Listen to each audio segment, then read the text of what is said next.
Continuar. Comigo lá no Planeta Bio. Falei então das glândulas salivares, dos dentes, né, como estruturas da boca, anexas, complementares ao processo. Nesse contexto também nós temos também a língua. A língua, ela é multifuncional, né, porque ela vai ter uma função sensorial, já que ali existem terminações nervosas que vão conduzir sensações sensitivas ao sistema nervoso, que traduzirá como sabor. Nós temos a língua como um músculo que realiza movimentos e que distribui o alimento entre os dentes, ora mais à frente, ora mais atrás. E, por fim, o movimento final da língua, que é quando ela levanta, a gente chama isso de deglutição, ela empurra o bolo alimentar para a próxima porção, que é a faringe. Só antes da gente continuar aqui para o próximo órgão, é sempre bom a gente distinguir dois processos que estão acontecendo o tempo todo no sistema digestório. São processos químicos, são processos físicos, né? A gente chama de digestão mecânica para esses processos físicos e digestão química para esses processos químicos. Toda digestão química, né, justamente por ser química, pressupõe transformação. Então, é o amido que vira sacarose, né? Ou é a proteína que vira polipeptídeo, enfim, tem que ter uma transformação. E toda a transformação química só acontece por causa das enzimas. Aí, ano passado, nós estudamos que as enzimas elas são biocatalisadores, ou seja, elas fazem a reação química acontecer numa temperatura mais baixa, né? Então, a temperatura para aquele processo de fato acontecer seria extremamente alta e não é condizente com o nosso organismo. Então, 37 graus e meio, uma temperatura baixa, e ainda assim ela proporciona a ocorrência das reações químicas. Por quê? Porque existe enzima. Então, todo processo químico pressupõe uma transformação e tem enzima aí participando, tá? Os processos mecânicos, né? Então, como na definição do que é físico, né? Aquilo que não muda a natureza da matéria. Mas a mastigação mudou.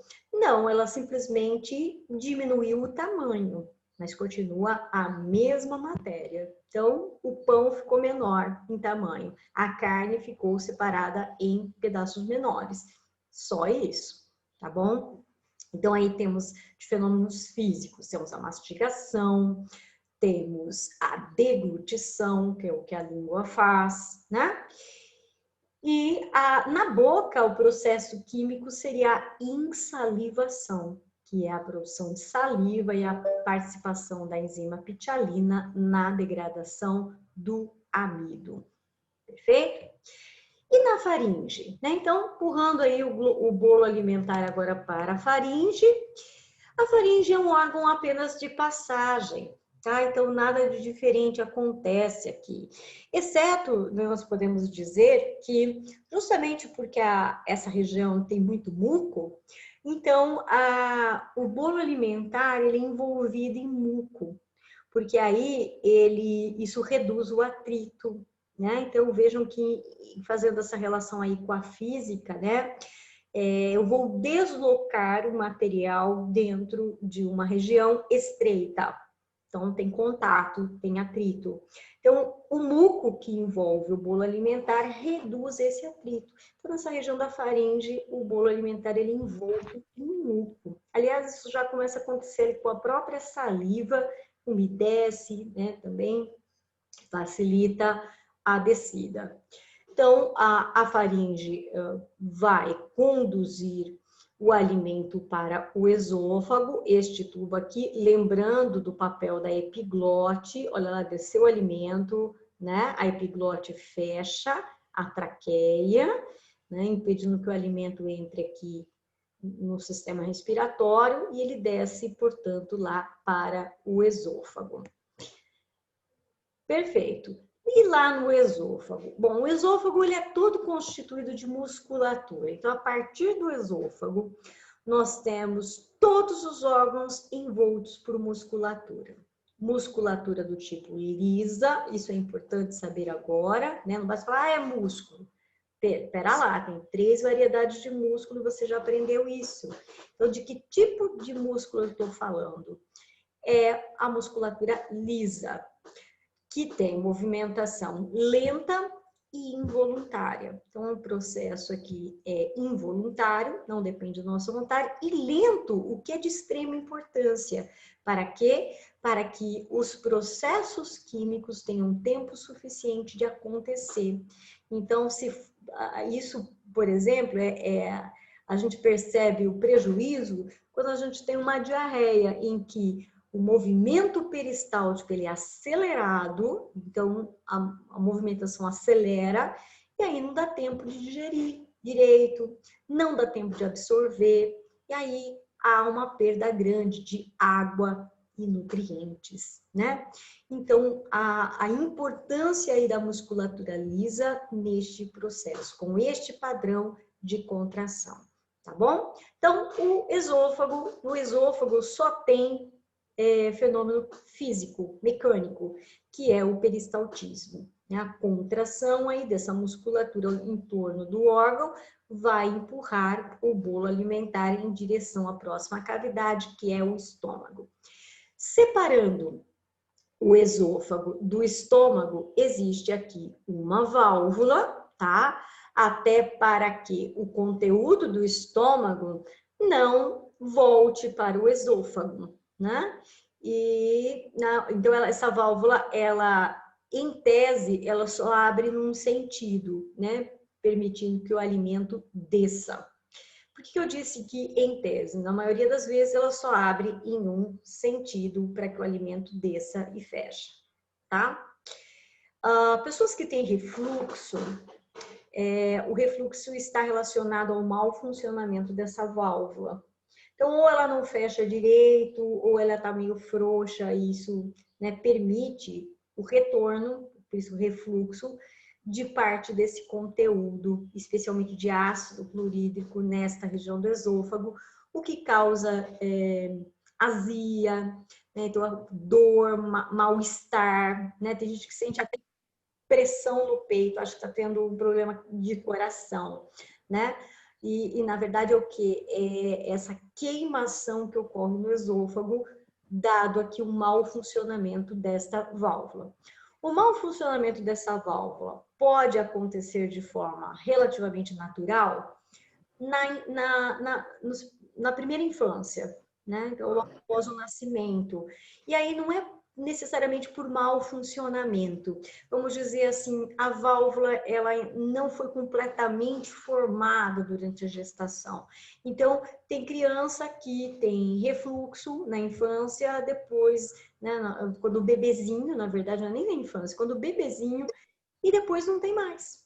Por quê? Porque foi só uma correção aí de percurso, né? Uma válvula que não funcionava muito bem, o corpo finalizou ali o processo de formação dela, resolveu o problema. Agora, tem um refluxo que está relacionado à idade, né? Com uma certa idade, é natural a musculatura ficar mais flácida, e aí não é só a musculatura esquelética, tá? Em geral, o coração, que a musculatura vai ficando mais flácido, por isso a importância da atividade física, para você tentar retardar esse processo, minimizar esse processo. Mas a musculatura lisa também vai ficando comprometida. Então, por exemplo, essas válvulas vão ficando meio frouxas, já não fecha direito. Então, pode ser um refluxo, né? A causa do refluxo pode ser aí devido à idade. Mas claro que também tem fatores genéticos, então às vezes a pessoa vê, olha, meu pai tem, meus irmãos têm, eu tenho, né? Meu avô tinha, enfim, você vê que tem um histórico familiar, tem um fator genético envolvido aí também, tá bom? Legal, vamos lá então para o estômago. No estômago vão acontecer processos mecânicos, que é peristaltismo, porque o estômago também é envolto por musculatura lisa, então ele vai fazer peristaltismo, ele vai misturar o conteúdo com o suco gástrico, tá? Então vamos lá para a histologia um pouquinho, porque ela ajuda bastante nessa hora e tem que fazer essa ligação agora, tá? O epitélio que reveste internamente o estômago, ele é um epitélio secretor. Ele vai secretar suco gástrico. Então, de onde vem esse líquido que enche o estômago? Dessas glândulas, certo? E também secretor de muco. Muco este que vai revestir internamente esse epitélio, evitando que o suco gástrico, que tem pH 2 extremamente baixo, cause alguma corrosão no próprio estômago, tá? Se é uma corrosãozinha de leve, vai causar uma irritação, que a gente chama de gastrite. Se chega num grau mais avançado, que chega a formar feridas, né? E a gente diz que a pessoa está com úlcera, então já começou a formar feridas ali, feridas que precisam ser cicatrizadas, cauterizadas, né? Certo. Às vezes, a causa da gastrite ou da úlcera pode ser também por infecção bacteriana, e a bactéria vai corroer essa mucosa aí e causar ferida, a lesão, tá bem? Então, é um epitélio secretor, secreção de muco e suco gástrico. E falando disso, eu me lembrei um pouco da prova de vocês, né? E teve uma questão lá na prova que, nossa, eu fiquei surpresa o quantas pessoas erraram. Eu acho que assim, acertar inteira, eu não sei se teve alguém que acertou inteira, mas teve muita gente que errou praticamente a questão inteira, aquela de histologia. Tinham duas imagens e aí o enunciado falava epitélio. Duas imagens de epitélio. E aí eu pedi para, primeiro, descrever as características do epitélio e, segundo, tentar relacionar com o local onde ele poderia estar. Primeira coisa que eu notei, assim, meio geral na turma. Vocês precisam de mais atenção ao ler. Porque eu estou pedindo para falar as características e dizer onde está, e um monte de gente, não são poucos, fazendo uma coisa só. Eu peço duas, faz uma. E isso em várias questões eu notei, viu? Ou mencione e justifique, só menciona. Pode ser que não justificou porque eu não sabia. Mas quando você vê que um monte de gente fazendo isso, você pensa, mas todo mundo esqueceu de justificar?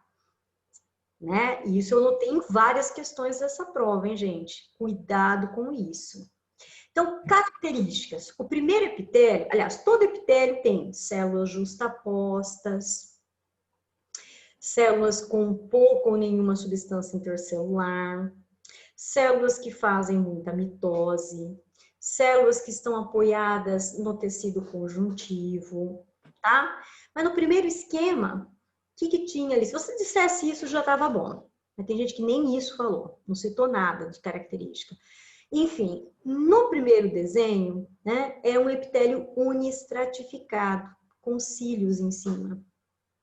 E o outro era um epitélio pluristratificado com queratina em cima. Aí que eu me assustei, porque o enunciado dizia que era epitélio, e tem gente que diz que isso aí fazia parte do tecido conjuntivo. Falei, caramba! Eu estou falando no enunciado que é epitélio, e você está dizendo que é tecido conjuntivo, e o pior, tecido conjuntivo porque tem queratina. Misericórdia, me diz aí, que tecido conjuntivo que vai ter queratina? Nenhum. Queratina vai formar pelo, queratina vai formar unha. Ou seja, esse epitélio pluristratificado com queratina é o da pele. Então, assim, acho que foi uma ou no máximo 2 pessoas que acertou, que falou que era a pele. Tá? Então, isso me preocupou. E aí, um errou, falou tecido conjuntivo, aí teve uns 5, 6 que eu falei, engraçado, todo mundo errou igual, né? Então, o mesmo erro grotesco em todas, né? Tá, agora vamos para outra célula. É um epitélio simples, com cílios em cima. Aí um monte de gente disse que isso está na boca. E eu fiquei pensando, caramba, cílios na boca. Onde que tem um epitélio com cílio em cima, gente? Ou é nariz que filtra, ou é traqueia que filtra. Tem gente que falou que é no estômago. Falei, meu Deus, cílios no estômago. Outros disseram no intestino. Talvez tenham pensado que os cílios eram microvilosidades, foi o que eu pensei. Mas cílio no intestino também não. Cílios, epitélio com cílio, só nariz ou traqueia. Epitélio pluristratificado, várias camadas de célula com queratina em cima, só tem um, é pele, ponto final, não tem outro lugar. Tá? Então, essas respostas aí me assombraram um pouco. E como eu falei, eu senti vários assim, né? Vamos supor que você vê pegando, já que comecei a falar da prova, né? Quer ver outra questão? Por isso que eu falei que me preocupou a leitura errada ou não ler direito. Eu pergunto sobre como funciona o estômago. Né? Então, eu quero saber como ele abre, como ele fecha. Foram poucas as pessoas que falaram isso, porque ele fica túrgido, e aí iluminado, ele entra sais minerais. Todo mundo começou a falar o quê? O dia está muito úmido, estômago fecha. Está ventando, estômago abre. Tem luz, abre. Eu não perguntei quais fatores fazem abrir ou quais fatores fazem fechar. Eu perguntei como abre, como fecha. Tá? Para um segundo ano de ensino médio, eu me preocupei com isso. Eu pergunto A e a pessoa responde B. Tá? Não entendi muito isso daí. Me preocupou. Porque se fosse um ou outro, a gente diria, né, tem mais dificuldade e tal. Não, mas quando você vê geral, fala, nossa, não esperava isso não. Tá? Então, vamos tentar corrigir isso daí, tá? Melhorar, porque é preciso. O ano que vem vocês estão aí se preparando para o vestibular. Né? Então, é um tipo de erro que não pode acontecer. As provas, por exemplo, Enem, que é o vestibular nacional, né? Que abre portas para todas as federais, para outras universidades. É o exame principal do nosso país. Ele está pautado em quê? Leitura e interpretação de texto. Aí você lê A e responde B, já era, zerou. E olha que eu ainda dei, se tinha alguma coerência, eu ainda considerei alguma coisa. Mas o vestibular zeraria, ia ser zero. Tá? Então, só estou chamando a atenção porque foi algo que me preocupou. Mas fecha parênteses, vamos... Alguém gostaria de fazer algum comentário? Nos do epitélio lá, acho que era o simples, né, que tinha, eu não lembro, o primeiro. Sim. Ele também não era como o revestimento dos órgãos? Depende de que órgão. Com cílios? Eu acho que, se eu não me engano, eu tinha colocado no estômago. Foi acho que eu Então, coloquei. mas não tem cílios no estômago. Cílio é para mexer e filtrar. Então, é nariz e traqueia, só. Tudo bem, epitélio simples é o do estômago? Sim, mas é para secretar, não tem cílio. No intestino também tem epitélio simples, legal, para absorver, não tem cílios. Com cílios, só se for nariz ou traqueia, porque vai filtrar, tá? Agora, Entendi. o pluristratificado com queratina, esse aí eu fiquei passada. Né? Falar que é tecido conjuntivo. Falei, caramba, eu tô dizendo no enunciado que é epitélio, o cara tá dizendo que é tecido conjuntivo. Como assim tá reclassificando o tecido? Né? Não dá. Não dá, não tem como mesmo. Bom, mas vamos lá. Então, o epitélio que reveste internamente o estômago é um epitélio simples, legal, secretor de suco gástrico, de muco, né? Não é um epitélio que vai absorver, por isso é que ele não tem microvilosidades. Não é um epitélio que vai limpar, que vai filtrar alguma coisa. Então, ele também não tem cílios. Tá? Estômago secreta. Ok, então a etapa química, a transformação química vai se dar a partir do suco gástrico que contém enzimas. Daqui a pouco nós vamos falar um pouco delas, tá? Então, por enquanto, mas no geralzão, secreção do suco gástrico tem a ver com a etapa química. Movimentação peristáltica para misturar o alimento com o suco gástrico, aí tem relação com a digestão mecânica. Beleza? Ô, Sheila, Oi, a nota da prova você vai passar depois? eu já passei. Não passei? Pra mim, eu Você não mandou recebi. por e-mail, Aqui, ela né? mandou por Por e-mail, ela não e-mail. mandou pelo Beleza. Messenger. Não, beleza. pra foi mim chegou assim. pelo Messenger também. Então, Ah, é? quem me encaminhou a Sim. prova... Aliás, eu nem vi do e-mail. Então, quem me encaminhou a prova pelo e-mail, recebeu a nota pelo e-mail. Quem me encaminhou a nota pelo Messenger, recebeu Beleza. a nota pelo Messenger. Eu mandei no mesmo arquivo, a resposta ali. Veio a prova, mandei a nota. Fiz tudo isso ontem. Ninguém ficou de recuperação, tá tudo belezinha, mas já mandei as notas para todos. Certo? Então, entendido essa questão aqui do estômago? Tá? Vamos lá, um pouquinho mais adiante. Olha só. Olha aqui as válvulas, o esfíncter cárdico e o esfíncter pilórico. Não precisa saber o nome dessas válvulas, mas precisa saber que tem válvula em cima e embaixo. Porque entrou no estômago, fechou. Vamos trabalhar com o que está aqui, certo? E não é assim, entra um monte, não. Entra uma porção, fecha, trabalha com ela, libera, depois lá em cima abre a válvula, tudo coordenado pelo sistema nervoso.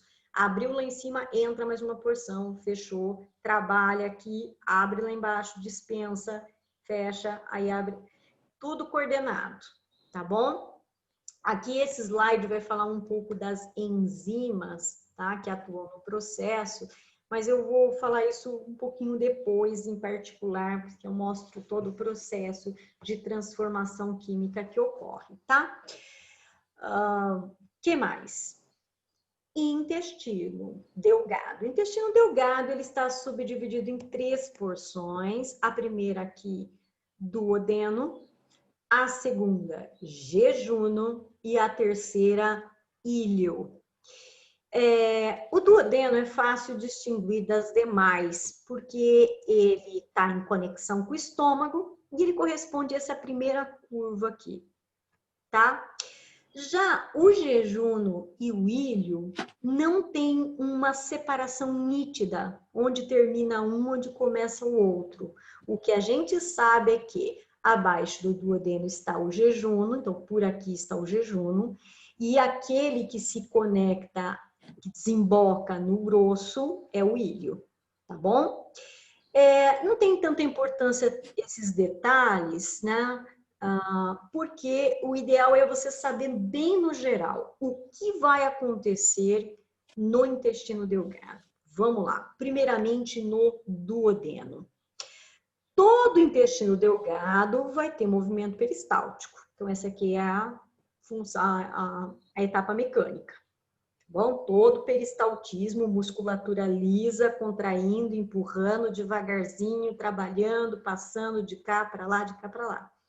Certo? Químico, transformação química. Só tem no duodeno várias, porque aqui, além do suco produzido pelo próprio duodeno, que é o suco entérico, tá? O duodeno recebe também do pâncreas o suco pancreático e do estômago que repassa para a vesícula, né?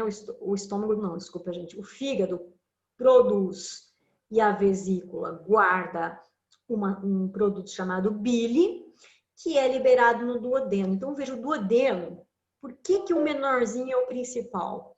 Porque ali vai acontecer a maior parte da digestão. Ele tem um suco próprio dele, suco entérico, recebe mais um suco, que é o do pâncreas, e mais a bile. Tudo isso para transformar quimicamente o alimento. Então, etapa química tem de monte aqui nessa região.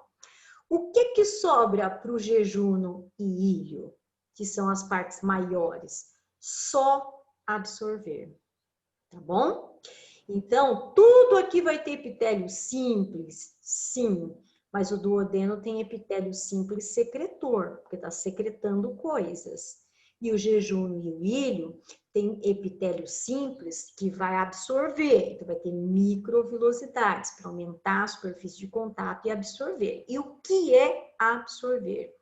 É pegar o nutriente na sua menor porção e colocá-lo na corrente sanguínea, tá bom? Então tem que ter isso claro. O que é absorver? É pôr na corrente sanguínea. Por isso que o caminho é longo, cheio de curvas aqui. A ideia da curva é justamente fazer e do tamanho comprido, é justamente fazer com que isso demore, tá? Então a parte mais demorada tá aqui, porque já é devagar o trânsito intestinal, daí faz a curva, fica mais devagar ainda, daí vai. Aí, de repente, outra curva e vários metros de comprimento. Para dar tempo do teu organismo absorver tudo o que é necessário, tá bom? Porque pensa bem, você já gastou energia pra caramba, você já investiu em digestão demais. Tudo que tinha para digerir já está digerido. Então agora é só absorver, tá? Então, jejum e ilho tem muita coisa para absorver. Por isso o tamanho longo, por isso cheio de curvas, para dar tempo, para passar bem lentamente, dar tempo de absorver. Perfeito? Vamos lá para o intestino grosso. Bom, aqui traz um pouco mais de detalhes, depois eu retomo isso daqui. Olha lá as microvilosidades do epitélio, né? Sim, do epitélio simples do duodeno. E o intestino grosso? Bom, não sobrou muita coisa para ele fazer, né? Então, basicamente, ele vai absorver água e, juntamente com ela, minerais que estão dissolvidos em água, tá? Então, ele vai compactar aquele bolo, né, para formar as fezes, ou para formar o bolo fecal, absorvendo água, né? Então, se a pessoa demora muito para ir ao banheiro, tem intestino preso, esse bolo fecal fica muito tempo aqui, por isso que ele fica ressecado, né? Então, o ideal é que ele não demore muito tempo nesse caminho aqui. Até por isso que ele é mais curto e tem menos curvas, né? Porque é só o tempo suficiente para tirar o excesso de água e formar as fezes. Tudo bem? E, então, por isso, mais curto, por isso, menos curvas, tá? Então, é basicamente esse o papel do intestino grosso. No entanto, sempre é importante lembrar que no intestino grosso nós encontramos um grupo de bactérias chamado de flora intestinal, tá? São bactérias do bem, são bactérias que vivem dentro da gente, que vivem no intestino grosso. Então, não é parasita, né? Porque o que ela vai tirar de nutriente de você? Você não tem mais nada. O que você tinha para pegar, você já pegou. Tem algum nutriente ainda? Até tem, mas tem o que você não quis. Então, a gente diz que essas bactérias, elas são comensais. Comensais é que come o resto dos outros. Faz comensalismo. Pra gente, ó, tanto faz. É resto mesmo, mas para ela, ganha comida, tá? Então, essas bactérias se alimentam desses resíduos, mas aí elas acabam fazendo um papel que vai além do comensalismo, porque de comensalismo, né, acaba passando a relação para uma protocooperação. Em que sentido? E que muitas vezes essas bactérias sintetizam vitaminas essenciais, como as vitaminas do complexo B. Então, elas retribuem o favor, vamos dizer assim, né? De ter um abrigo para se viver e comida, né? Para ela o nosso resto é suficiente. E ainda ela faz vitaminas do nosso interesse, tá? Então, essa é a flora intestinal. Quando a pessoa faz uso de antibiótico muito prolongado, geralmente a pessoa tem diarreia. Por quê? Porque além de matar as bactérias ruins que estão te causando a doença, você acaba matando essas bactérias boas. Então, como elas trabalham nessa região aqui, né? A morte delas provoca o aceleramento do peristaltismo. Por isso as fezes saem mais aquosas. Por isso a diarreia de quem está tomando antibiótico. Tá morrendo bactéria boa aí, tá bom? Para evitar aí a questão da constipação, né, do intestino preso, a gente ressalta que é importante ingerir fibras, porque a fibra é um nutriente que a gente não vai conseguir digerir. A fibra é basicamente parede celular, celulose. E a gente nem tem enzima para digerir celulose. Mas essas fibras, elas retêm uma parcela de água, então elas tornam o bolo fecal mais úmido, elas evitam que resseque demais as fezes. Então, vamos lá, o intestino ele está tirando água daquele material para formar as fezes. Se naquele material tem fibra, uma parte da água fica presa ali. Então, o intestino não tira tudo. Então, evita a prisão de ventre. Tá bem? Ok. Que mais? Além disso, as fibras, elas costumam absorver uma parte do colesterol. Então, tem gente que diz assim, precisa comer fibra porque eu tô com colesterol alto, me disseram que para baixar colesterol tem que comer fibra. Exatamente. A gordura ruim que você comeu, se você come fibra, parte dela vai embora de você, tá bom? Quer emagrecer? Come fibra, tá? Porque ela manda a gordura embora. Beleza? Fica a dica aí. Nessa região do intestino grosso, tem uma estruturazinha que parece um dedinho, né? Que é o apêndice. Esse apêndice, na verdade, é um vestígio evolutivo de um intestino grosso muito mais longo que o nosso ancestral comum tinha, né? Porque ele era herbívoro e precisava de um intestino grosso maior para absorver toda a água e compactar as fezes, né? Mas nós não. Então, regrediu, formou o apêndice, e como é uma estruturazinha pequena, estreita, pode, eventualmente, enroscar alguma coisinha aqui, né? Por exemplo, sementes pequenas, então semente de tomate, semente de uva, tá? Uma semente de melancia eu já duvido, muito grande, mas sementinha pequena. Então, especialmente tomate, evite comer a semente, tá? Porque era um negocinho doido para enroscar aqui no apêndice. Que mais? o hábito de roer unhas. Tem gente que só morde e gospe, né, a unha, mas tem gente que come. A unha é um material queratina, certo? Não vai digerir e isso pode ficar retido no apêndice, né? Então, pessoas que roem unha têm mais chance de ter apendicite, né? Claro que às vezes acontece apendicite e você não tem uma explicação do porquê justamente aquela pessoa teve, né? Mas tem alguns fatores que favorecem. Joia? É isso, então. Intestino grosso, forma as fezes, elimina aqui pelo ânus. Então, agora vamos para as etapas químicas e as enzimas que estão aqui relacionadas. Deixa eu só dar uma olhadinha. E aí vai chegar onde eu quero. Tá. Sheila, Oi, pode falar. quanto tempo leva do alimento virar fezes? Ah, tá.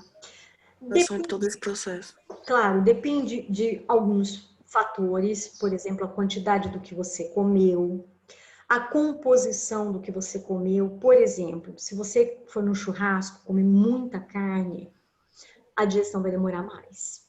Até por essa razão que tem gente que fala assim, eu almocei o churrasco, chegou no horário da janta, eu ainda estava cheia, não tinha fome.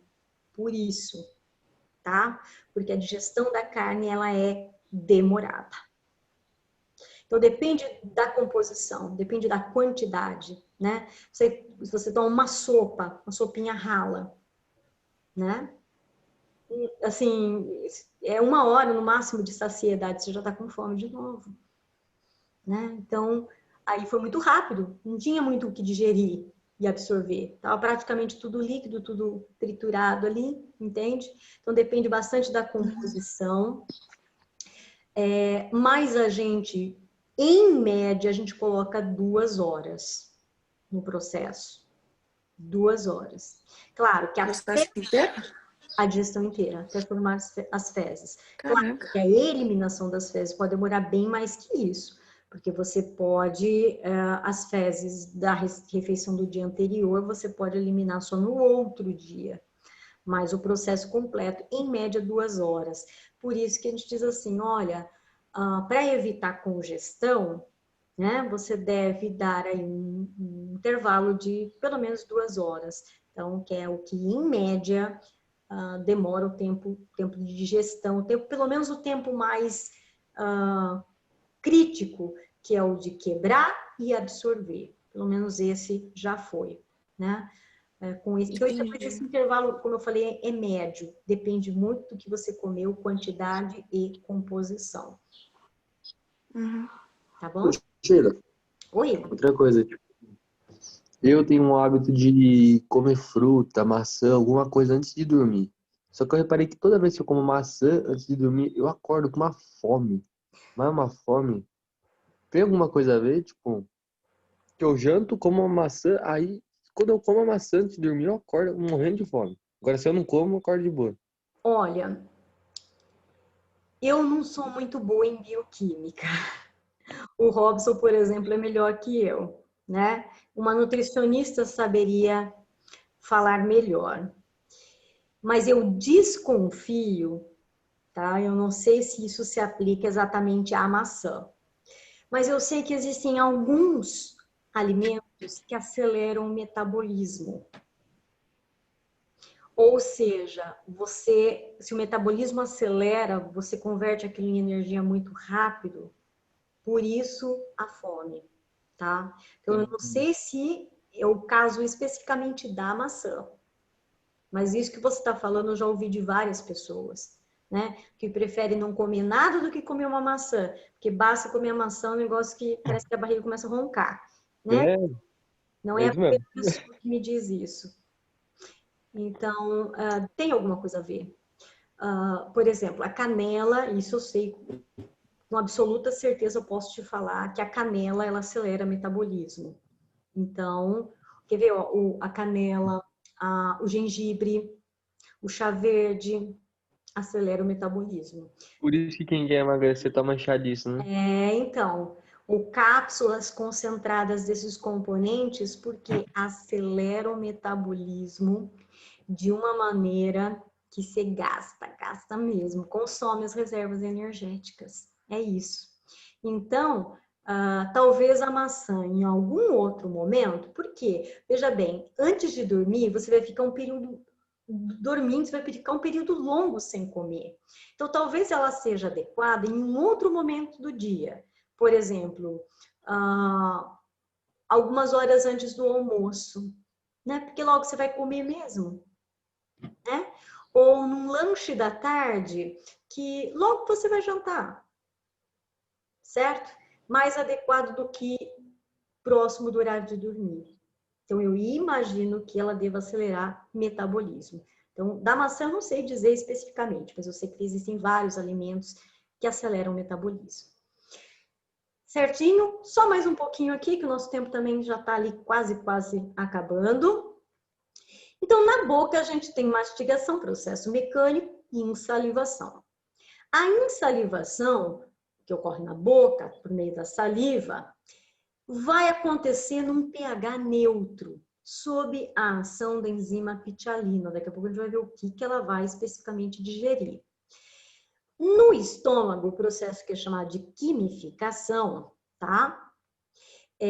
Ocorre na presença do suco gástrico, tá? O pH é ácido, então é o ácido clorídrico do suco gástrico. Veja, o que eu chamo de suco gástrico? É uma mistura de ácido clorídrico, água, muco e enzimas, tá? Isso é o suco gástrico. Agora cuidado, hein, gente? Qual o papel do ácido? Baixar o pH, tornando o ambiente ideal para a enzima agir. No máximo, ele amolece o alimento. Ninguém aí falando que o ácido digere o alimento. Só a enzima digere, tá bom? Então, você falar isso no vestibular, você perdeu a questão. Então, porque tem gente que associa o quê? É ácido, ácido é corrosivo, então ele já digere o alimento. Não, digerir é transformar. Ele não transforma uma proteína em aminoácido. Não. Ele amolece a proteína. Tá bom? É diferente. Você tá vendo o que você tá fazendo? Você tá destruindo. Foda-se então, você tá destruindo mais ainda. Júlia, Olha. O bagulho é que você tá estragando. muda o áudio aí. Então. Mas é seu. É seu. Não consigo. Alguma coisa. Ai, senhor. Lá. Bom, mas vamos lá. Então, no estômago, o suco gástrico, né? Então, o ácido é só para tornar o pH eficiente para a ação da enzima. Só. Porque, como eu falei, amolecer o alimento. Basicamente isso. Mas a digestão tem a ver com a enzima, que é a enzima pepsina. Já vou falar mais dela, tá? A quimificação é um processo que ocorre no duodeno, né? Na porção do intestino delgado, a primeira porção que a gente chama de duodeno, que depende da bile, do suco pancreático e do suco entérico. Todos eles atuam em pH básico. Então, quer dizer, neutro na boca, ácido no estômago, básico. Vai mudando o pH? Vai. Ácido por causa do ácido clorídrico. Daí, a hora que chega aqui, o suco pancreático tem bicarbonato de sódio. Então, ele vai fazer um tamponamento. Ele faz subir o pH, tá bom? Então, ele corrige a acidez do bolo alimentar, do quimo, que chega ali para essa região, através de bicarbonato de sódio. Eleva o pH aqui para levemente básico, em torno de 8, tá bom? Então, tanto bile quanto suco pancreático, suco entérico atuam neste pH básico. Agora, cuidado mais uma vez aqui. A bile não contém enzimas, certo? A bile contém sais ácidos que fazem o quê? Que emulsificam ou emulsionam as gorduras. Sheila, o que é isso? A bile, ela vai ter uma ação parecida com o detergente, tá? Cuidado para não falar, a bile é um detergente. Não, ela não é um detergente. Ela tem uma ação detergente. É diferente, tá bom? Então, cuidado na hora de escrever lá. Então, o que é uma ação de detergente? A gordura, né, os lipídios, eles tendem a se atrair, a se aglomerar, formando grandes blocos. Então, para a enzima trabalhar em cima disso, fica difícil, porque está tudo muito aglomerado. Então, o que a bile faz? Ela pega essa porção grande de gordura e subdivide em pequenas gotas. Reduziu a superfície de contato, melhora a ação da enzima, tá? Então é isso. A bile, ela não tem enzima, ela não digere nada, ela apenas emulsifica as gorduras, subdividindo em porções menores de gordura. Veja, gordura continua sendo gordura, né? Só que gotinhas de gordura. E o suco pancreático? Bom, aí ele tem um montão de enzimas, vamos ver cada uma delas, como cada uma delas age. E o suco entérico também, várias enzimas, um montão, e vamos ver como cada uma delas trabalha. Mas isso nós vamos ver na semana que vem, na próxima aula, porque de sistema digestório são 2 aulas. Então, essa daqui mais introdutória, que a gente fala de anatomia, de fisiologia, é a primeira. A segunda, a gente vai mais na bioquímica, enzima por enzima, o que quebra, transforma em quê, tá? Então, essa será a próxima aula de sistema digestório. Tudo bem? Então, por hoje é isso, tá? Porque aqui o meu tempo também está no limite, né? Então, é isso. Semana que vem a gente se encontra para finalizar o digestório e seguir aí quase no término da apostila 5 agora, tá bom? Então, tchau, até logo. Tchau, Sheila. Achei.